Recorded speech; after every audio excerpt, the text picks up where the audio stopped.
We are here today to say to Campbell, Newman and his Attorney-General, no more of your extremism. No more of your extremist attacks on your judiciary. No more of your extremist attacks on criminal defence lawyers. The laws that he has passed are obscenely draconian. They're obscenely draconian. And let there be any doubt about it, I will cover in this speech references to Assistant Commissioner Brett Pointing and Tony Fitzgerald QC, both of whom make it quite clear that these laws can be applied to people other than bikie. So for those who listen to the Premier's pronouncements on television, very much reminiscent of the show, don't you worry about that, it's only about bikies. Well, let me make it quite clear to you. Assistant Commissioner Brett Pointing, who's in charge of these laws, made it clear in a background briefing interview on the ABC a week ago that these laws apply to everyone. You, me, our families and our friends. So don't be calm that it's just about bikies, because from the horse's mouth it does not apply to just bikies.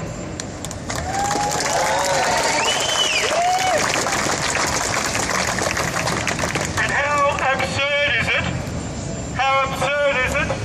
that bikies cannot be present at this political gathering? Those very people who are subject to this obscenely draconian legislation, if more than 3 of them are here at this protest rally, they get arrested and serve a minimum 6 months in jail. How obscenely draconian and extreme that is. Quite so. Now to understand the present, you've got to understand the past. When the Liberal National Party were last in power, 70s and 80s, and they were again in power for 2 years, 1996 to 1998, forget about that period. When the Liberal National Party were last in power in the 70s and 80s, they had the same thumping majority that they've got now, and they used that same thumping majority in an authoritarian manner in the same way we're seeing Newman and Bleijie use it now.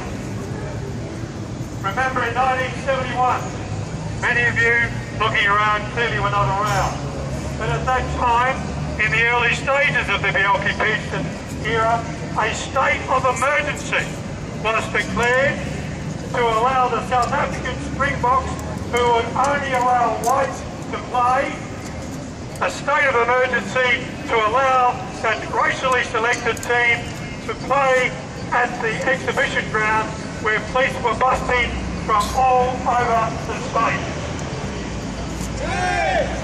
In 1977, we had the previous LNP government ban street march laws. And I remember being in this square on a Saturday afternoon in October 1977, seeing so-called ordinary people march around the block and get arrested because they weren't permitted to march. 400 people arrested in one afternoon. Then we had the Fitzgerald inquiry. The Fitzgerald inquiry revealed police corruption, serious political maladministration and corruption, and he put in place a template and a blueprint to attempt to ensure that this has not or will not happen again, and up till now that has worked, up until now. In 1996, when the National Liberals were last in power, for a short period of time, they did their best to shut down the Crime Misconduct Commission, which was the independent body that Fitzgerald set up to try to deal with police corruption and political maladministration.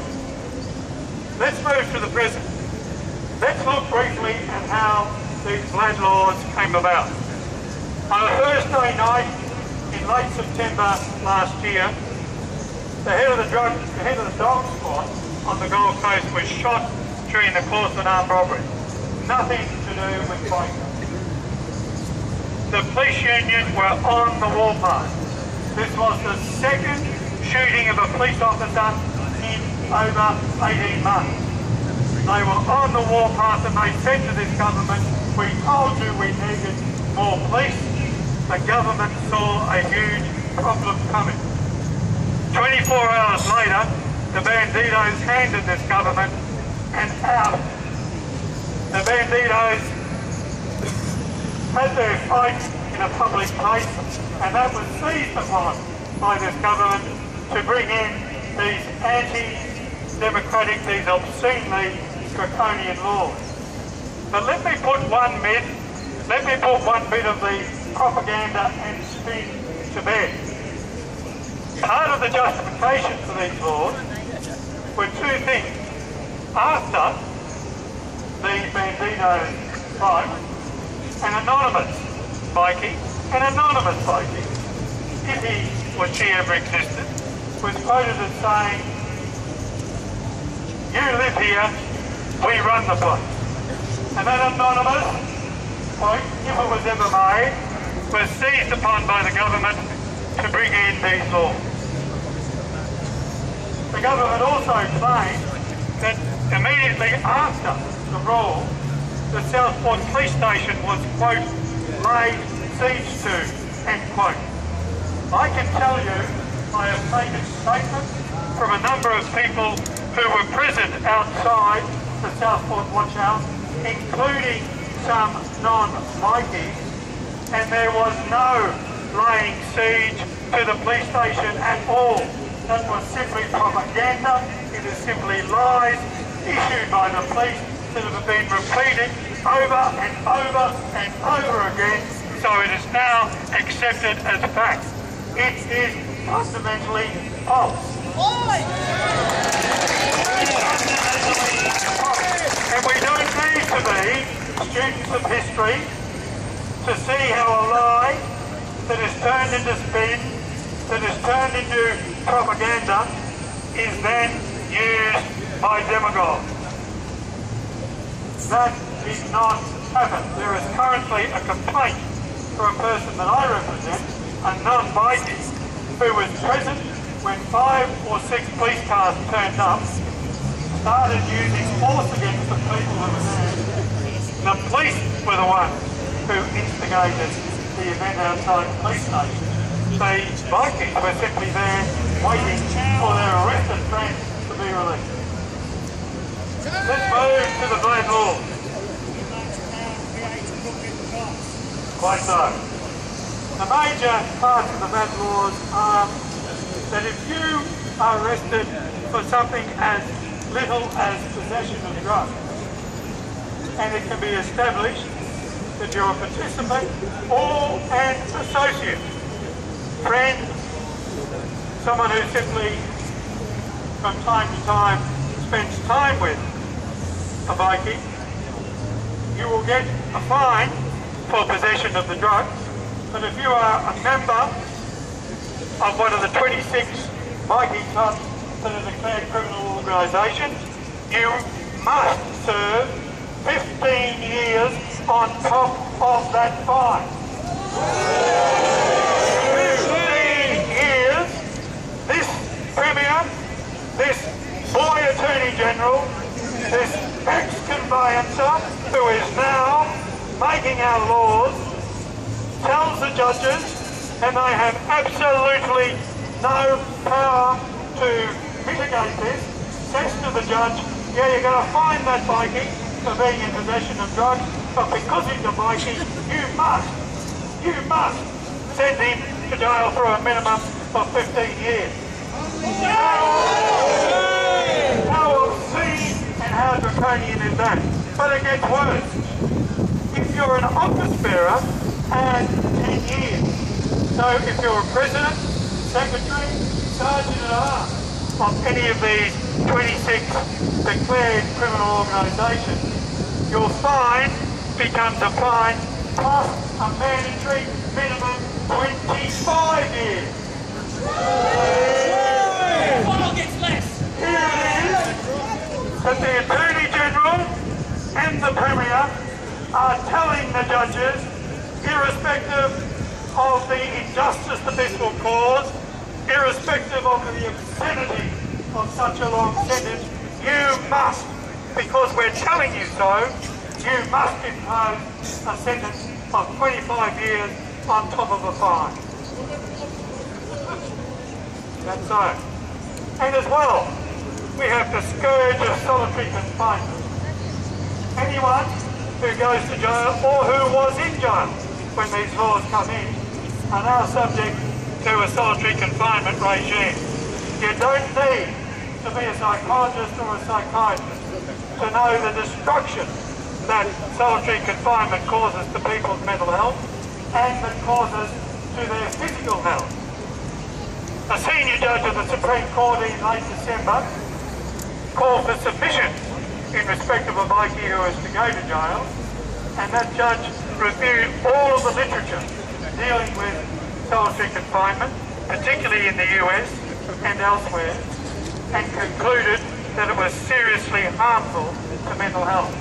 For his observations, he was one of the judges who's been constantly abused, ridiculed and undermined by our Premier and by the Attorney-General. But it gets worse. If you work in the construction industry, if you're an electrician, say, now you can have your ticket taken away from you, you can't work, you can't be employed, and you can't see the evidence on which your ticket is taken away. So under this new law, we have a new regime of secret evidence. The police can simply get a dossier together on anyone in this crowd who's an electrician and say, you may not be a bikie, but you're an associate of a bikie, therefore we take away your ticket, we take away your ability to do your job, and we will not show you the evidence. That, again, is obscenely draconian and extreme.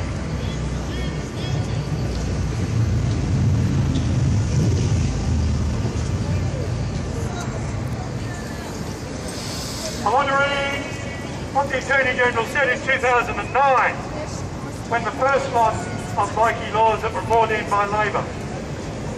He said, and listen to this and watch the words and mark this man's rank, unmitigated, base hypocrisy.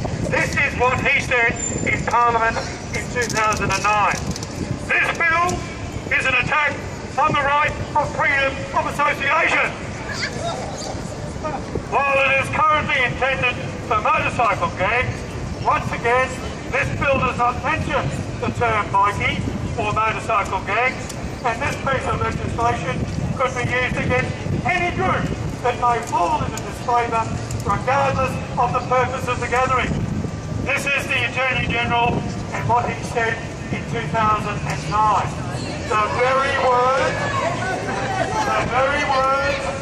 The very criticisms that are now being levelled against him in relation to this current set of Bikie laws Mark II that are extreme by a factor of 10 compared to the Criminal Organisation Act that he was raving against at that time.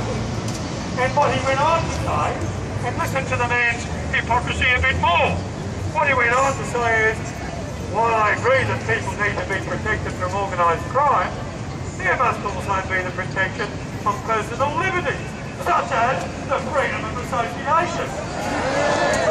This is what he said in 2009. Go to Hansard, it's there. He said that while I agree that people need to be protected from organised crime, there must also be the protection of personal liberties, such as the freedom of association. Tell that to the 1805. Little librarian who was at a country hotel and who spent days in jail trying to get bail. Freedom of association in this state, if you have the slightest connection with the bikie, is dead and buried. I want to finish by reading extracts from an article written last week by Tony Fitzgerald QC. I want to read this because of the brief troll back into history that I've done. It was Tony Fitzgerald's blueprint that at least over the last 20 plus years has kept this state from falling back into the bad old ways of the Bikie era. This week, maybe even tonight, this boy Attorney-General, this person who rails against restrictions on freedom of association in 2009 and then brings in the worst possible laws in relation to freedom of association in 2013, is going to introduce a bill this week that, in the words of Fitzgerald QC, will turn the CMC from a watchdog into a lapdog. This is what Fitzgerald said.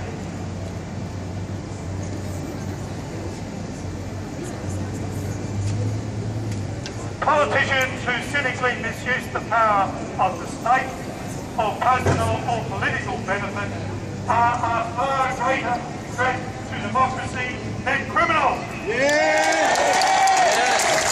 Politicians who cynically use the power of the state, read for that Newman and Bleijie, for personal or political benefit, they're down in the polls, they know they have problems, are a far greater threat to democracy than criminals. This is not